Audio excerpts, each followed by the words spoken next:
This week in our collective heads, wanna put an old rumor to bed. Stereotype that you've all heard, how we're all just angry video game nerds. Most of us have actual jobs, kids and families and cats and dogs, yeah. This week in our collective heads, this week in our collective heads. Welcome to This Week in Our Collective Heads. I'm Patrick, and I'm joined by Kevin, the only person that I know who knows more sports than I do, because I'm a sports expert. So we'll start this week with the backwards compatible games.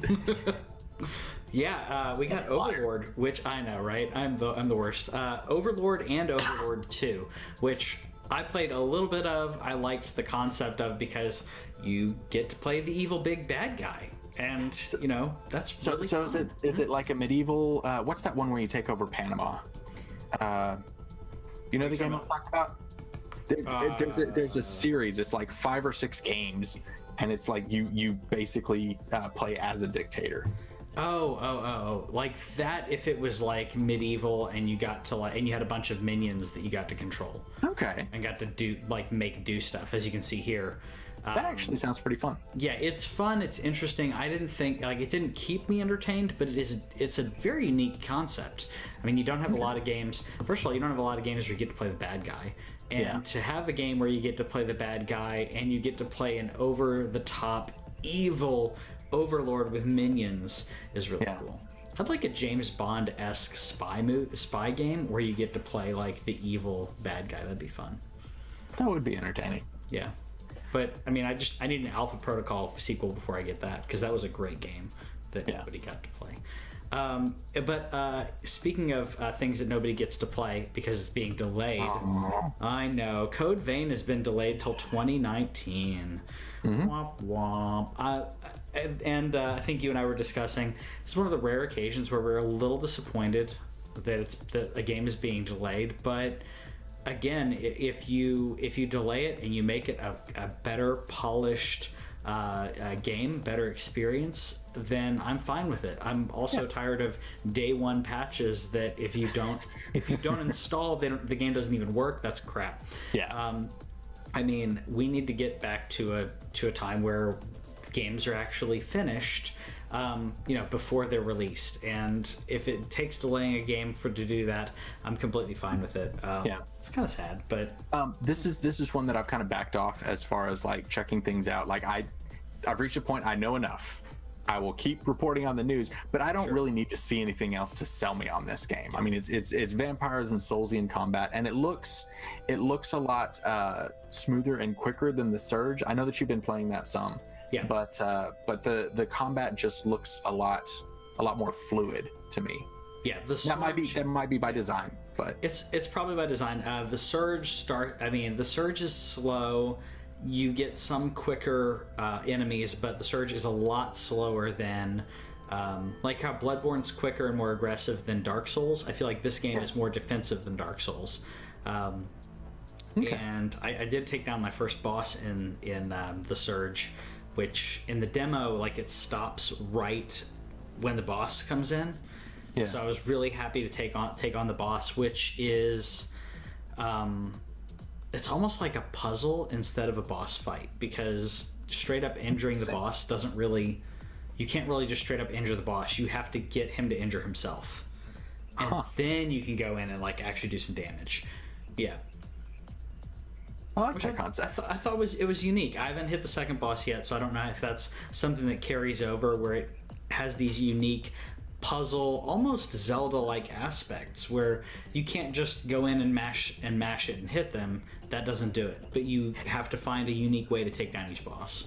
And that would definitely be a step up from Lords of the Fallen. I played the first, I think, 5 bosses, and they were different, but it was all still pretty similar in that aspect. Exactly. So I'll let you know when I get further in on the game. But yeah. All right, cool. Yeah. And speaking of niche games, Microsoft has actually come out. Major Nelson tweeted that, or actually retweeted that As Divine Hearts was released last week, and then Fern's Gate is the next big fantasy game. And both of these games, I've looked into them a little bit, and they actually look pretty decent. Like Xbox has a tendency to not have a whole lot of fantasy JRPG, CRPG, whatever type of games, but this is something specifically that is JRPG focused, and I really appreciate that they're branching out and trying to reach every demographic on that. I agree. This kind of is in line with what Phil Spencer was saying in regards to the new Xbox, in regards to Xbox in general, in regards to their what they're wanting to tackle, the markets they're wanting to tackle. They've said that they want to hit Japan and they want to hit China. The two. China is unfortunately something that's near impossible to get into, but you can hit Japan, and if you hit Japan, you get a lot of the Chinese market, which is not technically legal under Chinese government. But come on, we know they're playing these games. We know that. I mean, they're not unaware of these games, and some people are getting these sent in to their country. So. One way or another, get in there. I'm excited about it. Speaking of games coming out and more games coming out, Nintendo's trying to push Nindies even harder. Yeah. And they've said they want 20 to 30 indies a week on the Switch. Now, which is like 100 games per month. Yes. There's you go first on this one. Well, the interesting thing about it is they're trying to push that many games out onto the Switch every single month, which is a lot. It's a lot to go through and figure out exactly what's going to be worth my time or worth my money. And the other thing that's really unique about Nintendo that I haven't seen anyone talk about, maybe you have, Nintendo, in order to be a developer on the Switch, you have to submit your games to get their dev tools. That's even before you can submit the game to say, I want to put this on the Switch. To get the dev tools is an act upon itself. I know two independent developers right now who are friends of mine who have failed at least twice trying to get Switch dev tools. Even though they have working demos of games, they're having trouble even getting the dev tools to make the game. So if they're putting it, to me, if they're saying we want 20 to 30, that means they must be getting a good amount of good quality stuff. If the crap, if they're filtering already, they're filtering before you even get dev tools. Yes, but we're also seeing a lot of games come over from mobile, because it's basically a pretty simple hit. So I've been going through and comparing the list of each. Like right now they're doing probably 7 to 10 releases per week, and I've been going through that list and seeing how many are coming direct from mobile, and it's about half of them. And basically you need to do one of two things. Nintendo needs to do one of two things. Either they need to be the gatekeepers like PlayStation and Xbox are, or they need to have curation tools like Steam does and allow us to view things. But basically the eShop is a mess, and it is not designed for a constant glut of new material. So basically, unless you know the name of the game you're looking for already, it's really hard to find anything, and there's no friend recommendations, there's no rating system. I agree. I would be much less upset about this if they had an eShop that was designed to handle this type of influx. Yeah. But I really just think that this is a bad idea until they at least get that problem solved. That needs to be solved before you open the floodgates, as it were. Sure. No, I completely agree. I'm just curious. I agree with that, but I'm curious how they're planning on putting out this many if they want to give dev tools to people. Yeah. To open 20 to 30 per week, unless they're going to change that policy, it's going to be very hard to do. Very hard to do that. Well, but there are also, I mean, if they are looking at mobile games as a valid porting system, there are well-established mobile devs who will happily port their game onto the Switch. Of course. And so, you establish relationships with, 10 to 20 of those studios. I mean, heck, you get 10 sent over and you've already got 20 or 30 a week for the next 3 months. Yep.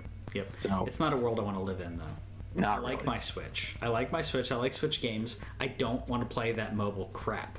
Yeah. Every now and then there's a mobile game. Every now and then that I'm like, oh, this is good. And usually the problem is they're made to have, be freemium, or they're usually, the quality isn't there from a long standpoint. I was playing a game for a while. I told you about Grimsoul. I've stopped playing it because I've realized the feedback loop that they're giving me, the gameplay cycle that they're giving me. And in order to progress in the game, you have to do a ton of grinding to get anywhere. And then you have to grind to keep up, like, your high-end items. It's not like, oh, I'm now mining this. It's like, no, I'm still having to mine the same stone, chop the same wood, and then I have to refine it, and then re-refine it, then re-refine it, and then I can make the thing. It's crazy time-consuming, and they want you to buy to pay for microtransaction stuff to make it easier. I'm not doing that because when you actually get into the high end of it, it didn't really. I mean, I played the game. What am I, level 40 in it, and I am barely able to hurt the first mini boss.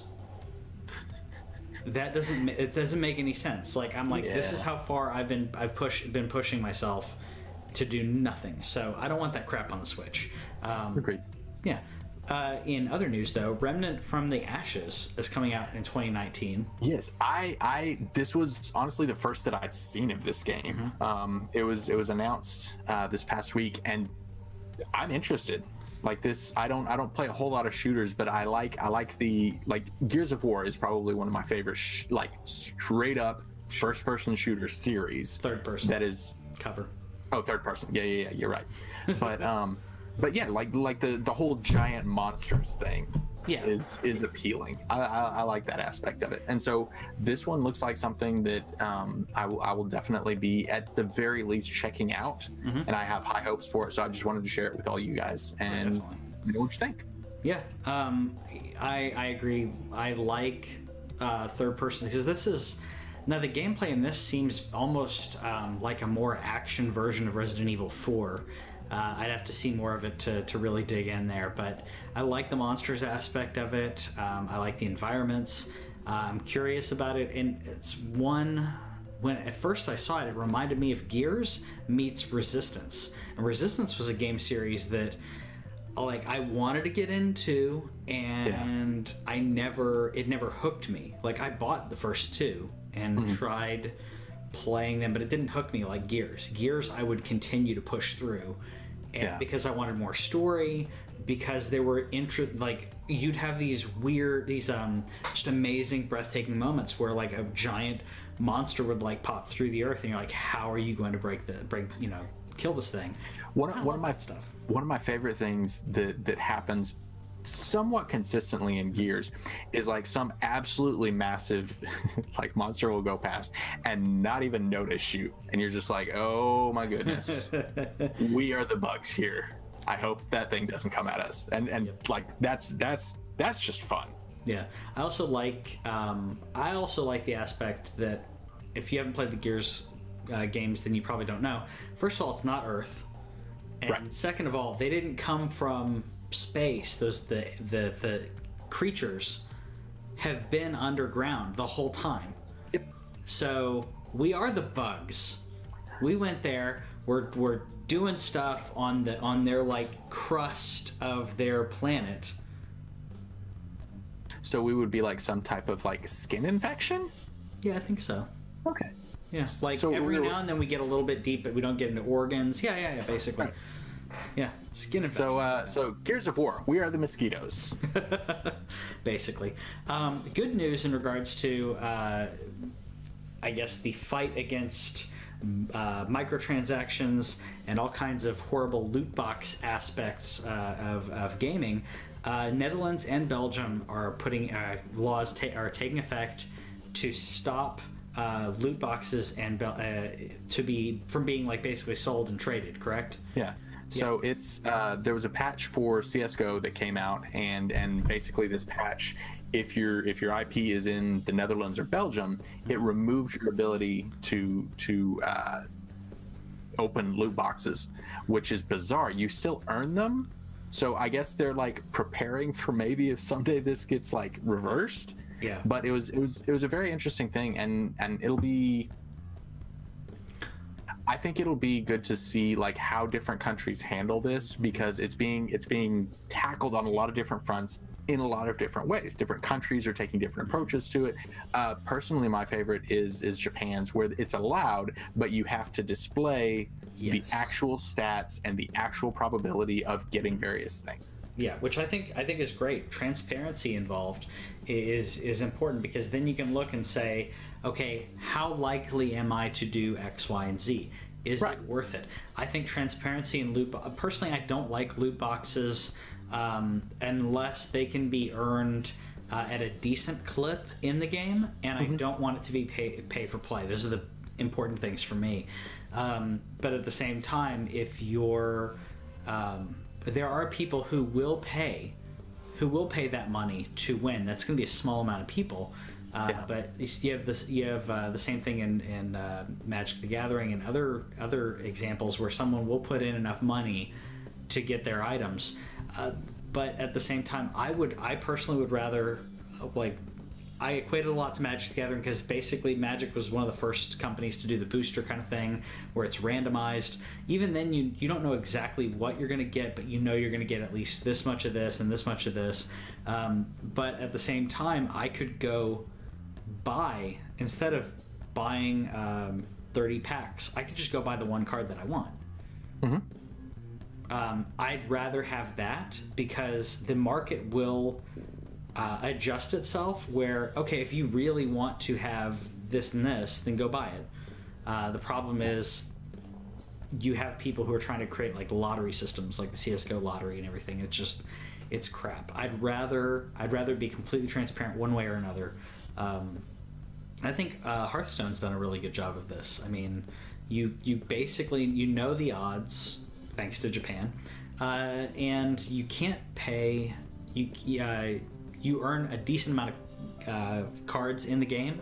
And Magic Arena, by the way, which I've been playing in beta forever, it's the same. Like, I'm earning probably 4 or 5 packs a day in the game. I don't feel like I have to buy packs, but if I wanted to, I could buy some. It's just, it's going to be pricey. and it also has the I haven't actually been in that particular ecosystem, but it's the thing where like in every pack you're going to get so many of these, and then like you're guaranteed like a rare or above, something like that. Guaranteed 1 rare or 1 mythic rare. And then in the what I really love about Magic the Gathering Arena is you're either going to get a rare or mythic rare, or you could get a wild card, because you can get wild cards or earn wild cards, and then you can exchange those for whatever card you want. Ooh. Yes. So like, that's cool. Yeah. So they had M19 dropped and the new core set, and they gave us a bunch of packs, and I've been trying to create decks that are. I like decks that are just fun. So I've kind of gone away from that. I'm like, I just want really consistent winning decks. Yeah. So I have 2 that are like stomping everything, or I'm winning like 9 out of 10 matches, which is pretty good. That way I can earn enough to get more packs, and I'm like unlocking all these rare and mythic rare cards. But I'm like waiting until I can unlock like a set of 3 or 4, because I don't want to just have 1. I want to have like 3 or 4, so that way they can consistently get out. It's fun, and I like that I can redeem it for for a rare or mythic rare, instead of having rare or mythic rares that I'm never going to use. Yeah, I think it's cool. I like it. The Last of Us 2, we got a little bit more information on. Ellie is going to actually have an NPC character with her. So the first Last of Us game was a perpetual escort quest, but actually did pretty well. So now we're going to have an escort quest where Ellie's escorting someone else. And I'm hoping that this NPC basically just kind of tags along as Ellie did in the first one, because while it was amusing and very very gif worthy to watch Ellie just run in front of bad guys, that's much better solution than having her like screw it up whenever I do well. So I'm hoping that they'll have it the same. We don't know who it is. A lot of people were like, oh my goodness, it's Joel. I don't know. And that's one of the fun things is like we've seen, they've given us a fair amount of content, but we still know very little about the actual game, and that's exciting to me. It is exciting. Like they've been working on setting up the world rather than the game. Yeah, I'm excited about that. I will say, I think the easy answer is going to be her girlfriend. That's in my opinion, that's the easy answer. But I think that other people on the internet, including one of my friends, has theorized that she gonna die, like early on. Yeah, I'm real worried for both her and whoever this NPC is, and if they happen to be the same person, I'm doubly worried because You worried? What do you mean? What do you mean you're worried about the okay. Whoever goes with her, yes, whether it's her girlfriend or not, I'm worried about them, and I'm worried about the girlfriend. And so if they're the same person, I'm doubly worried. Yeah. So, I'm not worried about whoever killed her, because I know Ellie's going to take care of that. Yeah. No worries there. I do think that based on their conversation at the dance, I feel like that this girl doesn't go out nearly as much as Ellie does. She seems to be much more within the confines of whatever habitat, commune, safe place that Ellie has for her home base, I think. Yeah, I could. But at this point, we're just theorizing. Yeah, that's true. I mean, I could definitely see that. I don't know. And just completely theorizing. I don't know if that's right or if she's just not as. She's very optimistic. I think that's why you're saying that, right? I know we're reading into a lot of like the few minutes of their dialogue, but. Well, and also she talked about one line in particular. She says, "They're afraid of you, and they should be." So. There's something there. So, but again, maybe I'm reading too much into it. We'll be playing it when it comes out, and we're gonna cry. Yeah, we are. It's gonna be rough.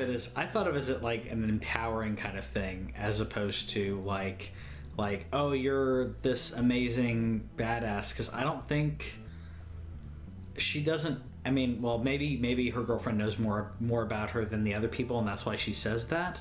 Yeah. But to me, I took it as like an empowering kind of thing, like, when someone's afraid of a snake or a spider, and you're like, no, they're more afraid than you are. Like, you shouldn't be afraid of the situation. And I thought that's kind of how I took it, as like, I was like, you got this. Don't worry about them. You just be you. Like, that's kind of how I viewed it. I think there's definitely the double entendre of her saying like they should be afraid of you because you kill people and clickers and stuff, but to me, I thought it was a simple, like, a way to bring up a person that she respects. That's the way I viewed it, at least. Yeah. We got a little bit of extra news, though. Go ahead. Yeah, the last little bit of news we have here is that in China, over 150 hackers, cheaters, however you want to say it, in PUBG were arrested. And I thought this was particularly interesting because the hack that they built, it was the people who both built it and disseminated it.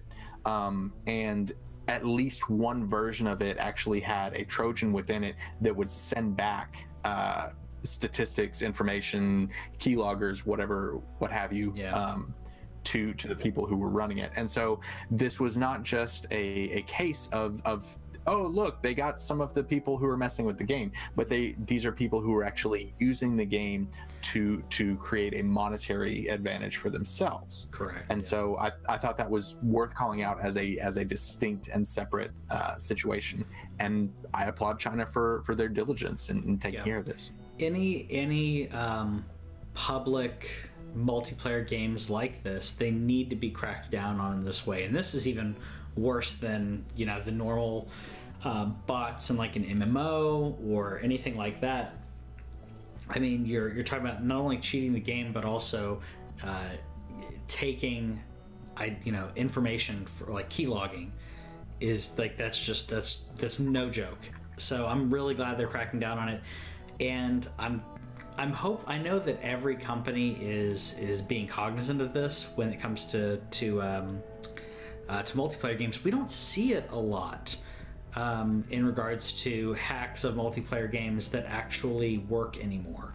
I mean, I know back in the day, like Diablo 2 and StarCraft and other ones, like there were ways you could cheat online, and now not a lot of them.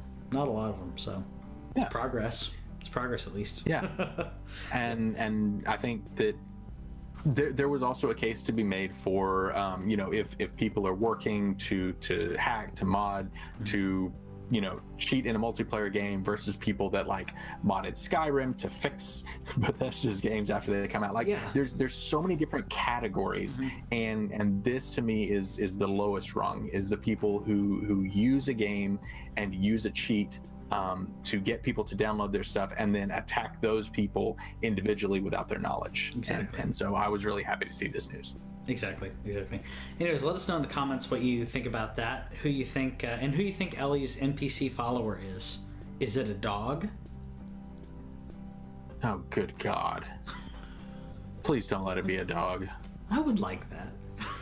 I know you would. Like 99% of it. Oh, Patrick. Dogs are awesome. Bye. Thanks for watching This Week in Our Collective Heads. Subscribe over here and click the bell, and that way you'll know about any new videos that we put up, because we put up a lot of gameplay, a lot of stories from games and stuff like that, and gameplay is down here. Yeah, and you got more editorials and news stuff down here. Check it out.